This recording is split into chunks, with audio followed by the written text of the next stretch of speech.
నమస్కారం. మాఘ పురాణం 9వ రోజు పారాయణలోకి వచ్చాం.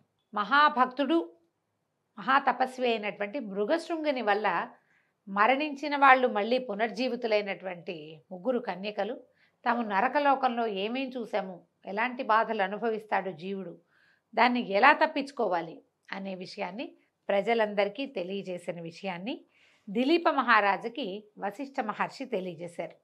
అయితే ఇవన్నీ వినేసరికల్లా దిలీప మహారాజుకి చాలా అనుమానాలు వచ్చినాయి. మనకు కూడా వస్తాయి రకరకాల. ఒక కొత్త విషయం వినగానే తాకట్టులో ఉన్న బంగారాన్ని విడిపించి ఆ రోజు ఆన్లైన్ రేటుకే మేము కొంటాం. Sharma gold company. మరి అలా అయితే ఇలా ఎందుకు కాకూడదు, ఇలా అయ్యాక అలా కూడా అవ్వచ్చు కదా, ఇలాంటి ప్రశ్నలు వస్తాయి. ఈయనకు కూడా వచ్చింది. నాకు ఇంకా మరికొన్ని సందేహాలు పొడచూపుతున్నాయి. మీరు పూజ్యులు మరియు మహర్షులు కాబట్టి నా సందేహాలను తీర్చి పుణ్యం కట్టుకోండి అన్నాడు. అప్పుడు వశిష్ఠ మహర్షి సరేనన్నారు. ఓ మహర్షి, భూలోకమునకు యమలోకమునకు గల మధ్య దూరం ఎంత ఉంటుంది? మరణించిన ముగ్గురు కన్యలు ఈ స్వల్పకాలంలోనే యమలోకానికి పోయి వచ్చేశారా? జీవుడు ఎంతకాలంలో అక్కడికి వెళ్తాడు? ఇట్లాంటి విషయాలని నాకు వివరించండి అని అడిగాడు. మనకు కూడా వస్తాయి కదా డౌట్లు. చచ్చిపోయారు, మరుక్షణం వెళ్ళిపోయారు, మూడో రోజుకో ఏమిటో రెండో రోజుకో బాడీలు పాడైపోకుండా తిరిగి వచ్చేసి మళ్ళీ చక్కగా మాట్లాడడం మొదలుపెట్టారు చిలకల్లాగా. ఈ ఎంత టైంలో వీళ్ళు వెళ్తారు, ఎంత టైంలో వచ్చేసి ఉంటారు, అసలు ఏమిటి? మనకి అలాంటి డౌట్లు మామూలుగా ఎవరైనా మరణించినప్పుడు అట్లాంటి ఊహలు వస్తాయండి. ఇప్పుడు వీళ్ళు ఎక్కడున్నారు, ఏం చేస్తున్నారు, మళ్ళీ వస్తారా, మళ్ళీ మన ఇంట్లోనే పుడతారా, ఎన్ని అనుమానాలు వస్తాయోనండి. దానికి సమాధానం చెప్తున్నారు. వశిష్ఠుల వారు బదులిస్తూ చెప్పారు. మహారాజా, సర్వజనులు తెలుసుకోదగిన విషయం అడిగావు, సంతోషం. భక్తి మార్గమును మించింది మరొకటి లేదు. ఈ భక్తి మార్గం ఏమిటి, మనం ఎలా తెలుసుకోవాలి? దీన్ని చక్కగా ఎవరి దగ్గరైనా అడిగి తెలుసుకోవాలి. మనమే ఆలోచించుకుంటే మనకు సమాధానాలు రావు. భక్తి మార్గమే దీనికి. మనం ప్రార్థన చేస్తే, తపస్సు చేస్తే, పూజిస్తే సమాధానాలు లభిస్తాయి. మరణించిన ముగ్గురు కన్యలు పుణ్యాత్ములైనందువల్లనే మళ్ళీ బతికారు. వాళ్ళు ముగ్గురు ముందు మాఘమాస నదీ స్నానాన్ని చేయటం వల్లనే వాళ్ళంతటి పుణ్యాత్ములయ్యారు. యమలోకానికి వెళ్ళి రాగలిగారు. ఇప్పుడు ఇతను బతికించటమే కాదు, మృగశృంగుని వల్ల జీవించటము వాళ్ళకి ఒక అవకాశం అయితే, అంతకుముందు కూడా మాఘమాస నదీ స్నానాలు విరివిగా చేసి ఉండటం వల్ల మరణం వచ్చినప్పటికీ వాళ్ళకి పునర్జీవనం వచ్చే అవకాశం లభించింది. వీళ్ళు తొందరగా వెళ్ళి రాగలిగారు కూడా. మాఘమాస నదీ స్నానానికి అంతటి మహత్తరమైన శక్తి ఉంది. దీనికి నిదర్శనంగా ఒక ప్రత్యేకమైన వృత్తాంతాన్ని చెప్తానంటున్నారు. ఇప్పుడు సమయం గురించి చెప్పకుండా ఆయన ఇంకో వృత్తాంతంలోకి దిగారు. పూర్వం పుష్కరుడు అనేవాడు ఇట్లే యమదూతల చేత పరలోకమునకు తీసుకొని పోబడి తిరిగి భూలోకానికి వచ్చాడు. ఈ పుష్కరుడట. ఇతని చరిత్రను కూడా శ్రద్ధగా వినమంటున్నారు.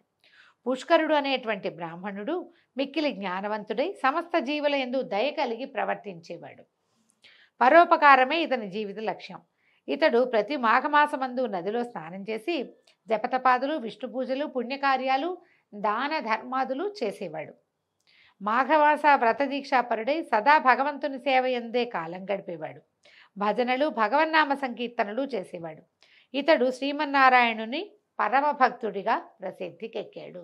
ఒకనాడు యమలోకంలో యముడు పుష్కరుని ప్రాణాలు తీసుకురమ్మని తన భటులైన యమదూతలకి ఆజ్ఞాపించాడు. యమకింకర్లు సరేనని భూలోకమునకి తెంచి పుష్కరుని ప్రాణాలు తీసుకుని యమలోకానికి వెళ్ళి యమధర్మరాజు ముందు పుష్కరుని నిలిపారు. సింపుల్గా తీసుకొచ్చి పట్టేశారనమాట.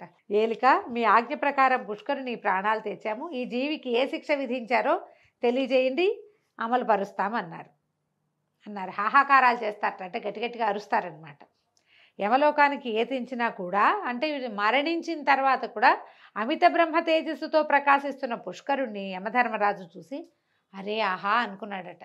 నా దగ్గర కూడా ఇతను వెలిగిపోతున్నాడే అని అనుకొని ఏం చేశాడట, బ్రహ్మ తేజస్సుతో వెలిగిపోతున్న పుష్కరుణ్ణి తన పక్కనే కూర్చోమని ఈ పక్కన కూర్చోబెట్టుకున్నాడు. కూర్చోబెట్టుకున్న తర్వాత అతనికేసి బాగా పరకాయించి చూశాడట.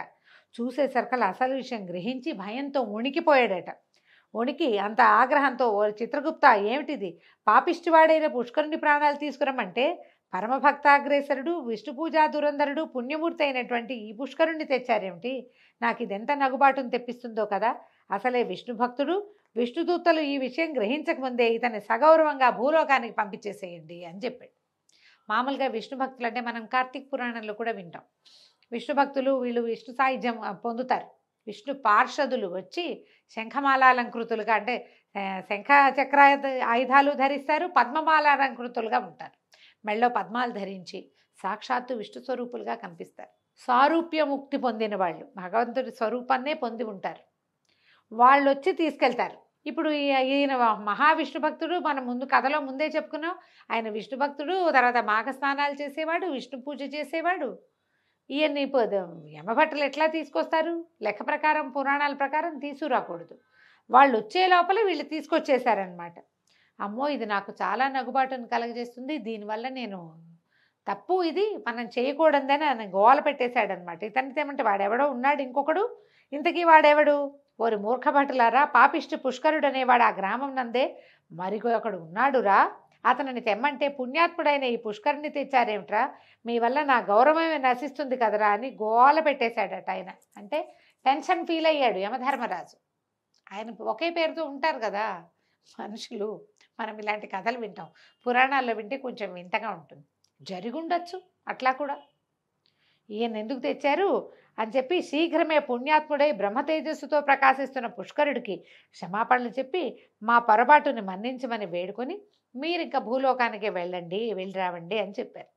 చెప్తే ఈ పుణ్యాత్ముడైన పుష్కరుడు కూడా యమభటులు చేసిన తప్పిదానికి విచారించి, సరే యమధర్మరాజా, ఎలాగూ యమలోకానికి వచ్చాను కదా, ఇక్కడ విశేషాలన్నీ చూసి వెళ్తాను అని చెప్పాడు. అసలే తాము చేసింది తప్పు, అబ్బాయి మేము చూపించమండి అంటే బాగుండదు కదా.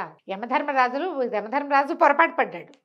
ఆయన స్పెసిఫిక్గా ఇంకొక ఆయన ఉన్నాడని చెప్పకుండా పుష్కరుడు అని పేరు చెప్పేసరికి వీళ్ళు ఈ పుష్కరుడి పేరుతో ప్రసిద్ధుడైన వాడిని యమభట్టులు తీసుకొచ్చారు, పొరపాటును తెచ్చేశారు. ఇప్పుడు ఆయన ఏదైనా ఒక చిన్న రిక్వెస్ట్ అడిగేది, ఇదంతా చూపించండి నాకు అంటే వద్దని ఎట్లా అంటాం? తను చేసింది పొరపాటు కాబట్టి సరేనని యమలోకాన్ని చూపిస్తానన్నాడు. పుష్కరుడు యమలోకమందలి వింతలు విశేషాలు, 4 దిక్కుల యందు నరులు, అదే పాపులు పడుతున్నటువంటి యమయాతనలు, ధర్మయుక్తంగా శిక్షించే యమలోక శిక్షాస్మృతి ఇత్యాదిగా యమలోక విశేషాలన్నీ ఆకలింపు చేసుకున్నాడు.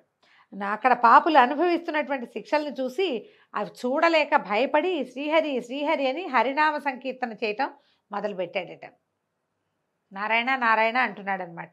పుష్కరుడు చేసే హరినామ సంకీర్తనను వినిన పాపులందరూ తమ తమ పాపముల నుండి విముక్తులు కాసాగారు. ఇక అక్కడ ఉండలేక వారు అనుభవిస్తున్న బాధల్ని సహించలేక భూలోకానికి తిరిగి వచ్చేశాడు. మరింత విష్ణుభక్తితోటి మెలగసాగాడు. అమిత పుణ్యాత్ముడైనందువల్ల పుష్కరుడు యమలోకానికి పోయి తిరిగి రాగలిగాడు. అత్యంత పుణ్యాత్ములైన వారికే ఇది సాధ్యపడుతుంది. దీనితోటి 9వ రోజు పారాయణ పూర్తయిందండి. మనకి ఇలాంటివి విన్నప్పుడు ఏంటో భయము గుబులు వస్తాయండి.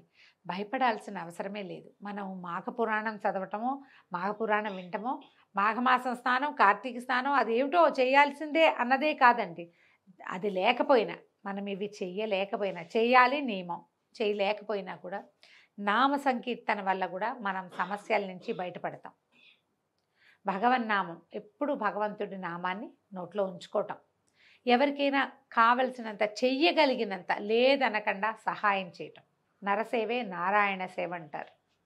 ఎవరికైనా సహాయం చేయటము, ఒట్టి నామ సంకీర్తన ఏదో ఒట్టిగా శ్రీరామ జయరామ జయ జయరామ లాంటి నామాలైనా, ఖాళీగా ఉన్నప్పుడు సినిమా పాటలు పాడుకుంటాం కదా, అలాంటప్పుడు ఖాళీగా ఉన్నప్పుడు ఏదైనా ఒక నామ సంకీర్తన చేసుకోవటం, భగవంతుడిని ప్రతిరోజు ఏదో ఒక నామంతో తలుచుకోవటం.